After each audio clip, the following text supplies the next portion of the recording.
सोचिए, अगर दुनिया का सबसे मशहूर एक्सप्लोरर एक ऐसी चीज देख ले जिसे देखने के बाद उसका जिक्र अपनी पर्सनल डायरी में हमेशा के लिए लिख दे, तो क्या आप उसकी बात पर यकीन करेंगे?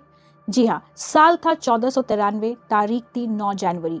एक ऐसा दौर, ना जब रडार था, ना सोनार था, ना ही कोई सैटेलाइट्स। इंसान के पास सिर्फ उसकी आंखें, उसका तजुर्बा और उसकी हिम्मत थी। जगह थी कैरिबियन सी, जहाँ एक जहाज खामोशी से अपना सफर तय कर रहा था। हवा बिल्कुल हल्की चल रही थी और समंदर अजीब तौर पर पुरसुकून था, लेकिन उस सुकून के नीचे कुछ छुपा था।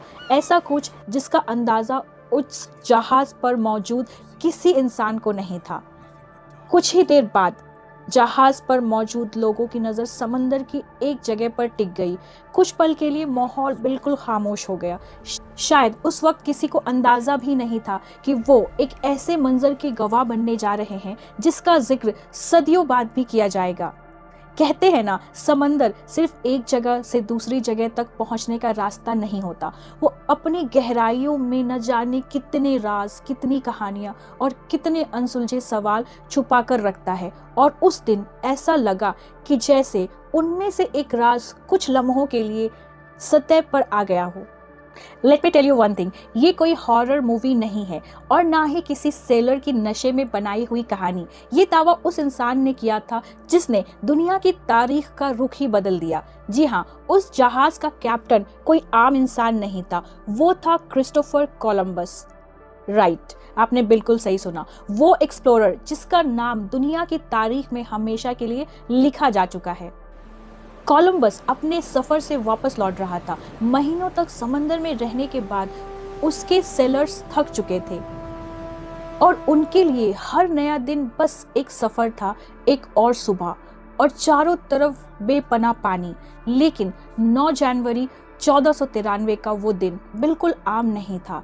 जहाज आहिस्ता आहिस्ता कैरिबियन सी की गर्म पानियों को चीरते हुए आगे बढ़ रहा था। मौसम साफ था, लहरें पुरसुकून थी, सब कुछ बिल्कुल नॉर्मल लग रहा था। तभी अचानक कोलंबस की नजर समंदर के सतह पर पड़ी। पहले उसे लगा कि शायद कोई बड़ी मछली होगी या फिर कोई व्हेल, लेकिन जैसे जैसे जहाज उस जगह के करीब पहुंचता गया, वैसे वैसे उसकी दिलचस्पी बढ़ती गई। पानी में हल्की सी हलचल हुई, फिर सतह पर 3 अनजानी परछाइयां उभरती हुई नजर आई। पहले किसी को समझ नहीं आया कि वो आखिर क्या थी, लेकिन धीरे धीरे वो इतनी करीब आती गई कि उनका झलक साफ दिखा जा सकता था। बिल्कुल करीब आ चुकी थी। कुछ लम्हों के लिए तो पूरे जहाज पर अजीब सी खामोशी छा गई थी। सिर्फ लहरों की आवाज सुनाई दे रही थी। किसी ने कुछ नहीं कहा, सब उसी तरफ देख रहे थे। बाद में कोलंबस ने इस मंजर का जिक्र अपनी पर्सनल डायरी में किया, लेकिन जो उसने लिखा उसने पूरी घटना को और भी मिस्टीरियस बना दिया। बचपन से हम मरमेड्स को बहुत खूबसूरत, हसीन और जादुई क्रिएचर्स के रूप में देखते और सुनते आए हैं। आप लोगों ने भी सुना होगा, तो mermaids are very beautiful creatures. लेकिन कोलंबस के जो अल्फाज थे कुछ और ही कह रहे थे। उसने लिखा कि उनके चेहरे कहानियों वाली खूबसूरत परियों जैसी बिल्कुल नहीं थी। वो इंसान से मिलते जुलते जरूर थे, लेकिन उनमें कुछ ऐसा था जो अजीब और बेचैन कर देने वाला था। एकदम आप कह सकते हो कि डरावनी चीज। सबसे दिलचस्प बात यह है कि कोई सुनी सुनाई कहानी नहीं थी। ये वो मंजर का जिक्र था जिसे कोलंबस ने अपनी डायरी में खुद लिखा था, और शायद इसी वजह से 600 साल बाद भी लोग उसकी एंट्री को समझने की कोशिश करते हैं। आखिर कोलंबस ने ऐसा क्या देखा था जो जो उसने अपनी डायरी में लिखने लायक समझा? अगर वो वाकई सिर्फ एक आम समुद्री जानवर था, तो उसके अल्फाज में इतनी हैरानी क्यों नजर आती है? और इसी एक डायरी ने एक ऐसी बहस को जन्म दिया जो आज तक खत्म नहीं हुई। एक तरफ वो लोग हैं जो मानते हैं कि कोलंबस ने सिर्फ दूर से किसी समुद्री जानवर को गलत पहचान लिया था, और दूसरी तरफ वो लोग हैं जो आज भी ये यकीन रखते हैं कि उस दिन कैरिबियन सी में कुछ ऐसा नजर आया था जिसे साइंस आज तक पूरी तरह समझ नहीं पाई है। लेकिन कोलंबस का ये दावा इतना मशहूर सिर्फ इसलिए नहीं हुआ क्योंकि उसने मरमेड्स का जिक्र किया था, बल्कि इसलिए हुआ क्योंकि वो अकेला नहीं था। जब हम हिस्ट्री के पन्ने पलटते हैं तो पता चलता है कि दुनिया के अलग अलग हिस्सों में अलग अलग दौर में समंदर से जुड़ी मिलती जुलती कहानियां बार बार सामने आती रही हैं। और सबसे हैरान करने वाली बात यह है कि इनमें से कई तहजीबों का एक दूसरे से कोई ताल्लुक भी नहीं था। जैसे कि एंशिएंट ग्रीस की कहानियों में समुद्री मखलूक का जिक्र मिलता है, जापान के फोकलोर में भी नेगियो का नाम आता है, अफ्रीका और कैरिबियन के कुछ हिस्सों में मामी वाटा की कहानियां आज भी सुनाई जाती हैं। हर जगह नाम अलग था, हर कहानी का अंदाज अलग था, लेकिन एक बात लगभग सब में कॉमन थी, समुद्र के अंदर इंसान जैसी अनजानी हस्ती का जिक्र। कोई ऐसी चीज है जो इंसान जैसी दिखती है। अब हो सकता है कि आप सोच रहे हो कि ये बस कहानियां हैं, या हो सकता है कि इत्तेफाक हो, लेकिन इत्तेफाक भी एक हद तक इत्तेफाक लगता है, राइट। सोचिए, जब दुनिया के अलग अलग कोनों में रहने वाले लोग बिना एक दूसरे से मिले सदियों तक मिलती जुलती बातें लिखते और सुनाते आए हैं, तो क्या सिर्फ एक इंसानी तस्वुर था, इत्तेफाक था, या फिर हर कहानी के पीछे कोई छोटी सी हकीकत छुपी होती है जो वक्त के साथ बदलते बदलते एक लेजेंड बन जाती है। यही वजह है कि कोलंबस की उस डायरी की छोटी सी एंट्री आज रिसर्चर्स और हिस्ट्री लवर्स के लिए एक मिस्ट्री बन चुकी है।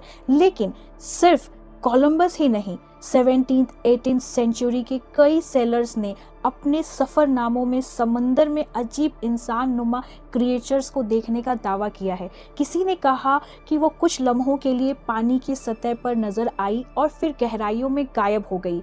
किसी ने उन्हें दूर से इंसान समझा, लेकिन करीब जाने पर वो बिल्कुल अलग निकली। कोई उसे सायरन कहता है।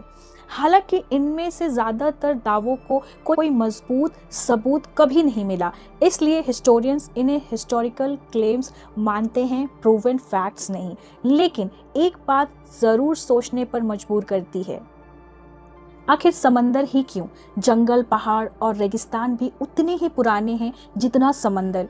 फिर इंसान नुमा अनजाना क्रिएचर सबसे ज्यादा कहानियों में हमेशा समंदर से ही क्यों जुड़ा मिलता है? क्यों हमेशा समंदर की ही कहानियां मिलती है? शायद इसलिए क्योंकि समंदर हमेशा से इंसान के लिए सबसे बड़ी मिस्ट्री रहा है। आज भी हम समंदर की गहराइयों का बहुत छोटा सा हिस्सा एक्सप्लोर कर पाए हैं। हर साल साइंटिस्ट को वहाँ ऐसे नए नए जीव मिलते हैं जिनके बारे में पहले कभी किसी को पता नहीं था। इसलिए कुछ लोग मानते हैं कि अगर धरती पर कोई जगह आज भी बड़े राज को छुपाए बैठी है तो वो सिर्फ समंदर है। लेकिन हर मिस्ट्री का जवाब सुपरनैचुरल हो ये ज़रूरी नहीं। और यहीं से कहानी में साइंस की होती है एंट्री। साइंस इस पूरे इंसिडेंट को एक बिल्कुल अलग नज़रिए से देखती है।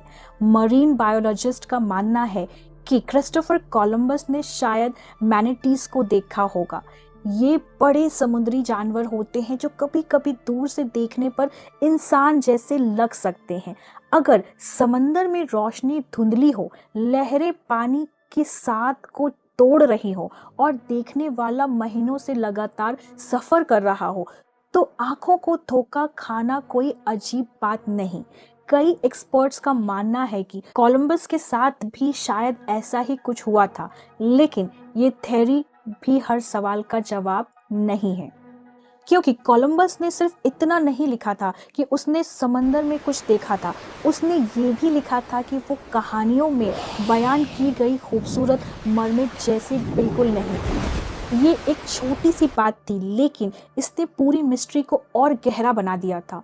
इसी वजह से कुछ लोग साइंस की इस थ्योरी को मानते हैं, जबकि कुछ लोगों का कहना है कि कोलंबस ने सच में कुछ ऐसा देखा था जिसे उस दौर के इंसान समझ ही नहीं सके। सच क्या है? शायद इसका जवाब कोलंबस भी कभी ना दे पाए, और शायद इसलिए 500 साल 600 साल बाद भी उसकी डायरी का वो एक पन्ना लोगों को अपनी तरफ खींचता है। हो सकता है कि उसने सिर्फ मैनिटी देखी हो, या ये भी हो सकता है कि उसने कुछ ऐसा देखा हो जो उस वक्त की साइंस समझ ना सकी। हम इस बात का दावा नहीं कर सकते, लेकिन इतना ज़रूर कह सकते हैं कि डायरी की एंट्री ने हिस्ट्री की सबसे लंबी चलने वाली मिस्ट्रीज में से अपनी जगह बना ली। साइंस के पास इस घटना की अपनी वजह है, हिस्ट्री की अपनी कहानियां हैं, और समंदर शायद आज भी कुछ राज अपनी गहराइयों में छुपाए बैठा है। तो आखिर 9 जनवरी 1493 को क्रिस्टोफर कोलंबस ने क्या देखा था? क्या वो वाकई में एक मैनिटी थी, या फिर इंसानी तारीख ने एक ऐसे सच को अफसाना समझकर हमेशा के लिए नज़रअंदाज कर दिया? आपको क्या लगता है? अपनी राय कमेंट्स में ज़रूर बताएं। और अगर आपको हिस्ट्री, मिस्ट्रीज़ और अनएक्सप्लेन्ड स्टोरीज पसंद आती हैं, तो इस चैनल को सब्सक्राइब करना ना भूलें, क्योंकि अगली बार हम फिर लेकर आएंगे एक ऐसी कहानी जहां तारीख और राज एक दूसरे से टकराते हुए नजर आएंगे। तब तक के लिए अलविदा, मिलते हैं नेक्स्ट वीडियो में।